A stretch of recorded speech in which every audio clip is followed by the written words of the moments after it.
ரொம்பவே கலர்ஃபுல்லாகவும் ஹெல்த்தியாகவும் இருக்கக்கூடிய பீட்ரூட் புலாவ் சோயா சங்க்ஸ் வச்சு லஞ்ச் பாக்ஸ்க்கு எப்படி பண்ணலான்னு பார்க்கலாம். ஒரு பாத்திரத்தில் 1 டம்ளர் அளவுக்கு அரிசி எடுத்துக்கலாம். அரிசியை தண்ணி ஊற்றி நல்லா வாஷ் பண்ணிவிட்டு திரும்பவும் தண்ணி ஊற்றி நல்லா ஊற வச்சுக்கலாம். ஒரு பாத்திரத்தில் தண்ணி எடுத்து கொஞ்சம் உப்பு சேர்த்துக்கலாம். கொஞ்சம் சோயா சங்க்ஸை அதில் சேர்த்துக்கலாம். நல்லா கொதித்து வந்ததும் அதை தண்ணியை நல்லா பிழிஞ்சு எடுத்து வச்சிடலாம். இப்போ ஒரு குக்கரில் 2 ஸ்பூன் அளவுக்கு எண்ணெய் சேர்த்துக்கலாம். அது கூட கொஞ்சம் தாளிக்கிறதுக்கு பட்டை, அன்னாசிப்பூ, கிராம்பு, ஏலக்காய், கொஞ்சம் போல் சோம்பு இதெல்லாம் சேர்த்து தாளிச்சுக்கலாம். இது கூட நம்ம கட் பண்ணி வச்சுருக்கிற 2 பெரிய வெங்காயம், 1 பச்சை மிளகாய் இதை சேர்த்து நல்லா வதக்கிக்கலாம்.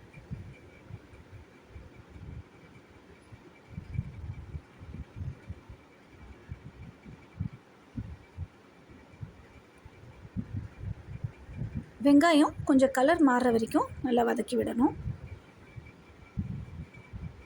இப்போ இது கூட 1 ஸ்பூன் அளவுக்கு இஞ்சி பூண்டு பேஸ்ட் சேர்த்துக்கலாம்.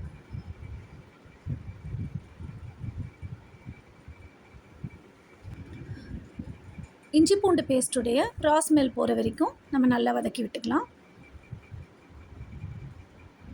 இது கூட ஒரு கைப்பிடி அளவு புதினா சேர்த்துக்கலாம்.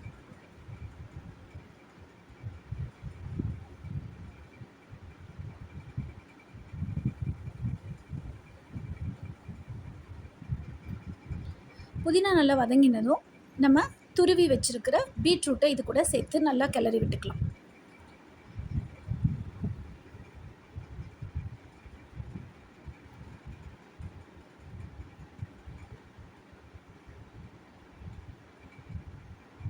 இப்போது இது கூட 1 டீஸ்பூன் அளவுக்கு உப்பு சேர்த்துக்கலாம். ஒரு 1/4 டீஸ்பூன் அளவுக்கு மிளகாய்த்தூள் சேர்த்துருக்கேன். காரம் உங்களுக்கு எப்படி வேணுமோ நீங்கள் அப்படி சேர்த்துக்கோங்க. பச்சை மிளகாய் சேர்த்துருக்கிறதுனால நான் கொஞ்சமாக மிளகாய்த்தூள் சேர்த்துருக்கேன்.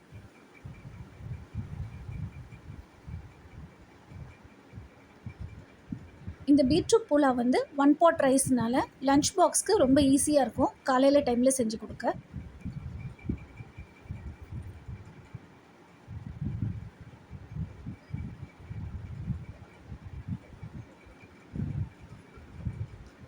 இப்போது நம்ம ஆல்ரெடி வேக வச்சு எடுத்து வச்சுருக்கிற சோயா சங்க்ஸை இது கூட நல்லா தண்ணியை பிழிஞ்சிட்டு இது கூட சேர்த்துக்கலாம்.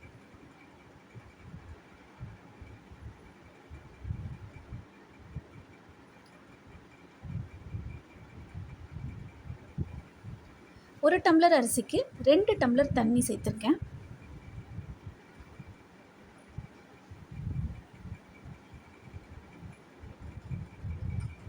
இப்போ இதை நல்லா கலந்து விட்டுக்கலாம்.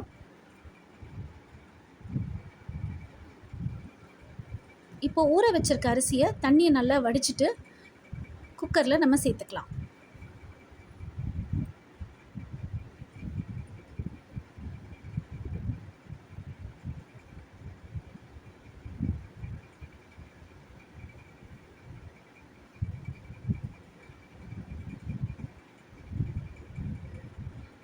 இது கூட இப்போ கட் பண்ணி வச்சுருக்கிற கொஞ்சம் கொத்தமல்லி இலையும் மேலே தூவிக்கலாம்.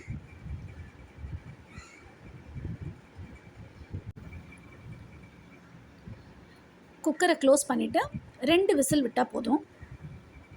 ஸ்டீம் தானாக ரிலீஸ் ஆகும். அதுக்கப்புறம் குக்கரை ஓப்பன் பண்ணி பார்க்கலாம்.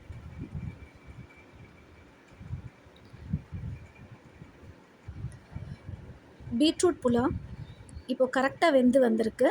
இப்போ இதை கொஞ்சம் லைட்டாக கிளறி விட்டுக்கலாம்.